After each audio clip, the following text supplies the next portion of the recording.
we start, I would like everyone to close their eyes. Close your eyes. Let go of the day. And think about what possibility looks like to you. What does possibility mean for you? What this possibility feels like for you. And most importantly, what will you do if you cannot fail? So now I would like for you to open your eyes. Anyone brave enough to share what they saw when they closed their eyes?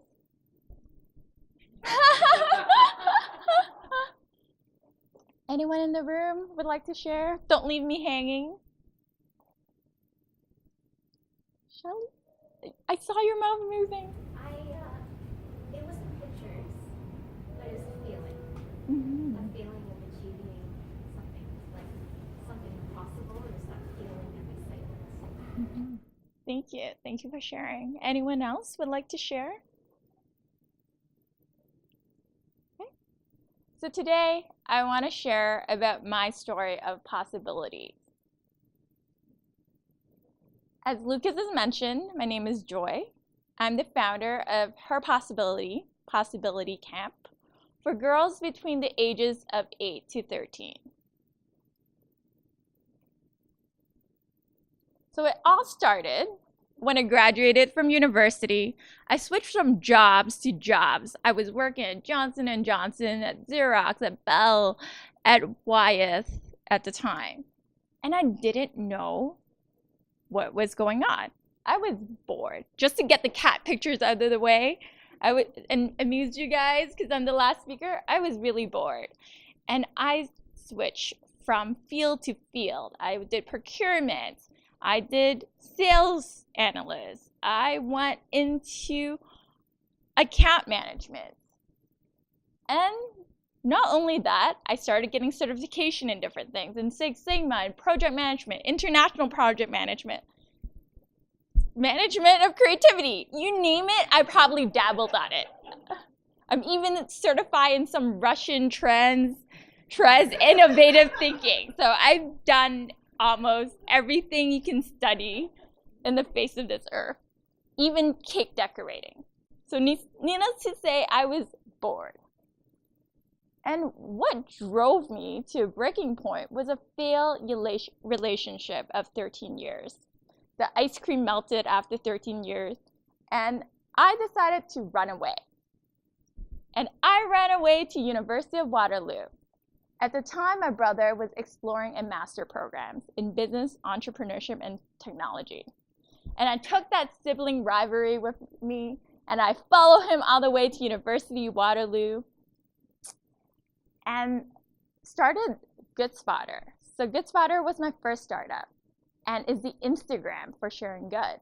And the idea around it is that good will spread. The more good you see, you do, you share, it's gonna spread. My next startup was Noms. Again, another social good startup, which is the Uber Eats for charity. Essentially, you take food surplus and you share it with charities and they can post that. The next one came out of Startup Weekend, which was the AirBNB for food and allows you to travel to different places and you can enjoy an authentic meal when you're traveling. Needless to say, I was not very focused when I was in school. And I became a pitchmaster. Not that type of pitch, but actually pitching. So they would send us around the world and we would compete and we would pitch about our business. And pitch after pitch after pitch.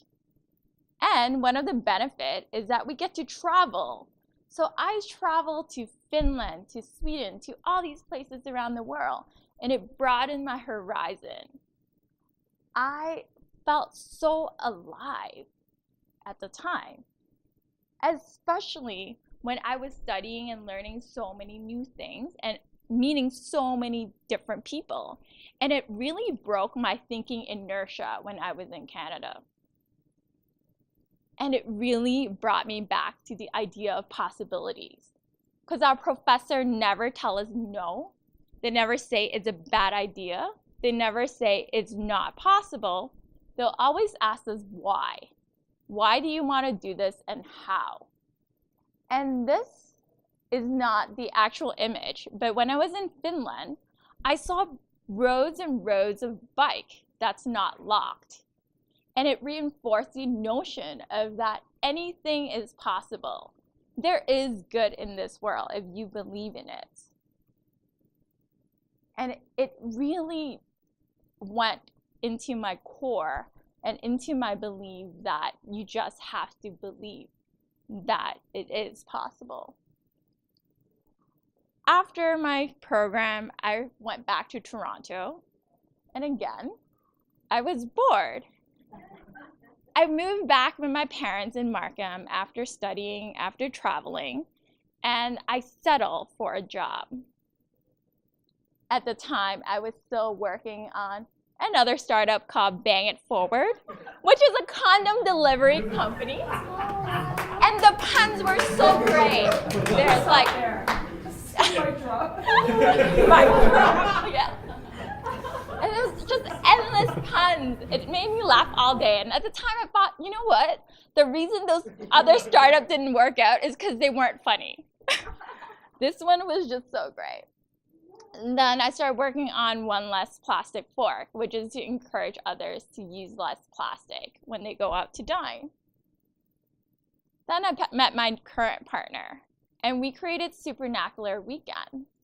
And that's a weekend where we bring change makers together away from the city and into the wilderness to reflect. And our mission is to create awesome local communities to elevate change maker. And at the time, I didn't know the impact that this particular startup would have on my life. We've been doing this for 4 weekends now, 3 years. And each time we host an event, I will get messages from people talking about how it changed their life and how it was life-changing for them. And little did I know how it changed and shaped my own life. And it's because I found my soul family, which is what the other speaker alluded to, finding your tribe and your soul family. And we form a mastermind out of Supernacular Weekend, and we will meet every single week. And then I start looking at myself in a different way.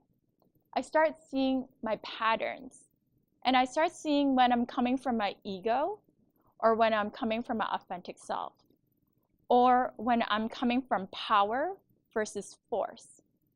And I've realized the reason that none of these startups work is because I didn't believe in myself, even though I had the experience of possibility. I didn't believe that I was possible.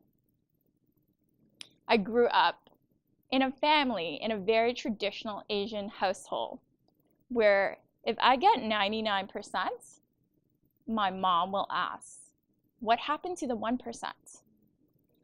I never felt good enough. And judging from the laughter, I know a lot of you will resonate with that. I didn't feel I was complete, even though I am whole and complete.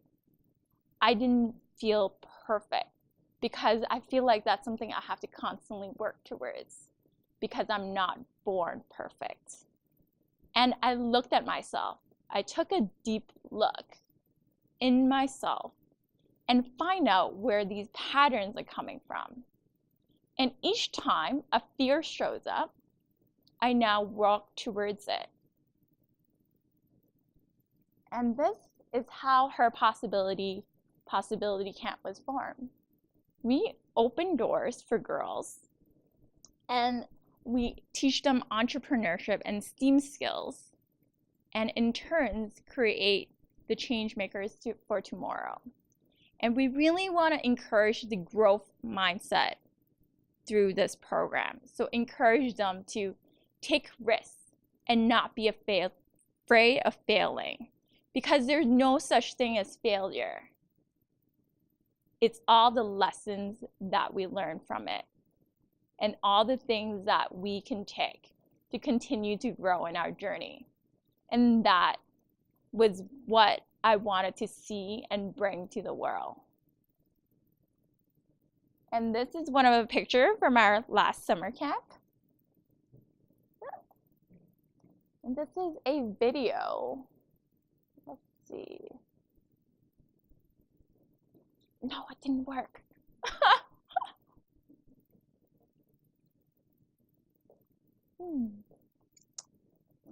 Technical difficulty. Is there a sound?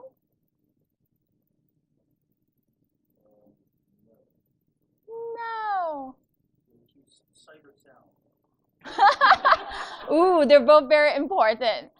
I can explain, it's not as fun. So this is one part of the program where we teach the girls to move and not judge themselves in movement, because we all express in a different way.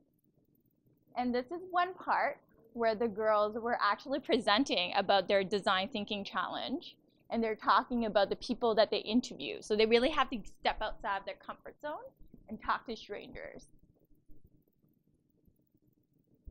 And that's their little prototype there. And they're writing on the wall about what they want to be when they grow up. And one girl wrote she wants to be a teacher, singer, dancer, actress.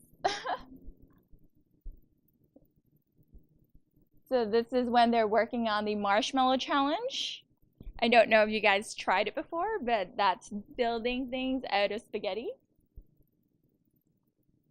That's our community values, believe or belief.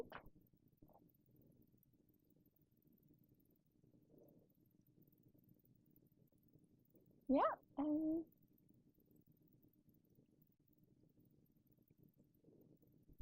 Great, thank you. So there are four main lessons that I want to share with you today. When you look at your environment will always win. That's one of the key things that I realized when I moved back home, and through psychology studies and behavioral psychology, is that no matter where you are, your environment really shapes you. So surround yourself with good people. Find your soul family. Find the people in your life who will support you through the good and the bad, who will be your sounding board, who will be your support system no matter what happens. And the last part is develop your awareness. When something happens and you feel really negative, or you feel triggered, you feel angry, don't run away from those emotions. Those emotions are there to show you what you need to face, what you need to see. The reason it's there is because of there are patterns that we've learned in the past that we haven't resolved. So sit with that feeling, develop your awareness, and that will not only help you in business, but it'll also help you in life. And the journey is always messy. It's never a straight path. Embrace your journey and know that whatever journey it is that you're on, it is your journey, and it's your journey that will show you what possibility looks like for you. Thank you.